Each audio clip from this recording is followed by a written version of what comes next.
Absolutely sees this as a television show. There's no question about it. Keep in mind, there's a part of his personality that a lot of folks haven't picked up on, is that he doesn't hear the bad news. Okay, he doesn't. He blocks out the bad news. He's a strong believer of, in fact, the strongest I've ever met, of the power of positive thinking. So if his lawyers laid out, 99 things that could go wrong for him and one thing that could go right, you're going to expect him to talk about the one thing that could go right and to absolutely hammer on that. So I think that's what you hear him focusing on here, not only tonight, but as they go forward.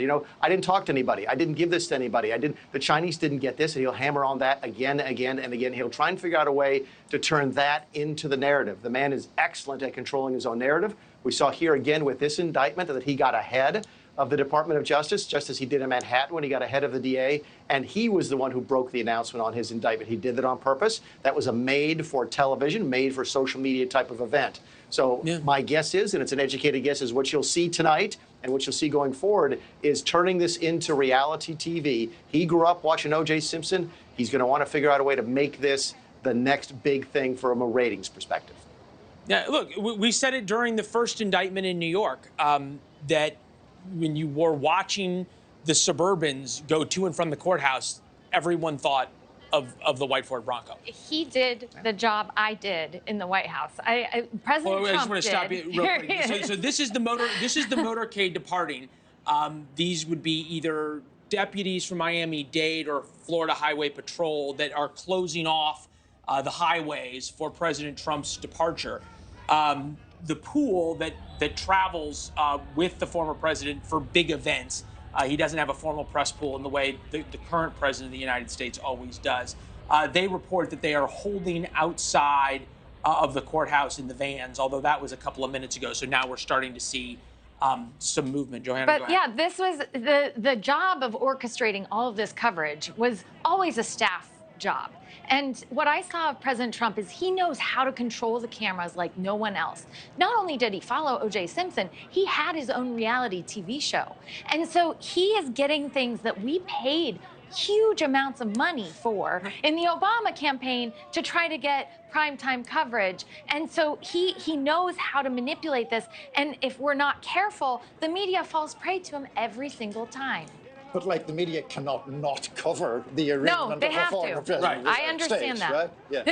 Yeah, no, look, you can't not cover it. I think the point's well made, though, that you have to cover it with the knowledge that an ordinary politician would want no coverage of bad things happening. Rule number one of politics, unless it's Donald Trump, who views basically if they spell my name right or my face is on TV or my name is in the chyron below, that it's good publicity. Which Mick, I think that was sort of the point that you were making. We had a couple interactions. I'm sorry, Leland, who was that for? That was for you. That sort of the point being that President Trump believes if I'm on TV, it's good for me. Look at it this way. We are not talking about Mike Pence's campaign today. We are not talking about Tim Scott's campaign. We're not talking about Ron DeSantis' campaign.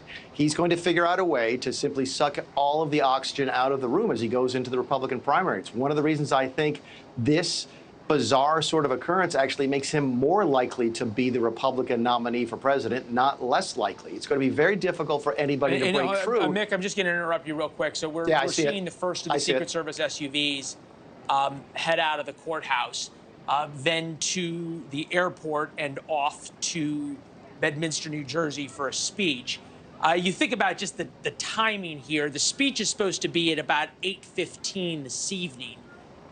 Even with the Secret Service driving, that's going to be a little bit of an ambitious time schedule to be able to keep for speaking tonight. Go ahead, Mick. Again, even when another candidate does break through, if they do, they're just going to break through in terms of what they have to say about Donald Trump. So it's really hard for them to get any differentiation. It's hard for them to get attention in their own right. Either they don't get any attention or they're only getting attention because people want to know what they think about Donald Trump. And that is a really, really hard way to win a primary election against somebody who's such a prohibitive favorite as Donald Trump. Thank you for watching. Go to newsnationnow.com to find NewsNation on your television provider. And don't forget to click the red subscribe button below to get more of NewsNation's fact-driven, unbiased coverage.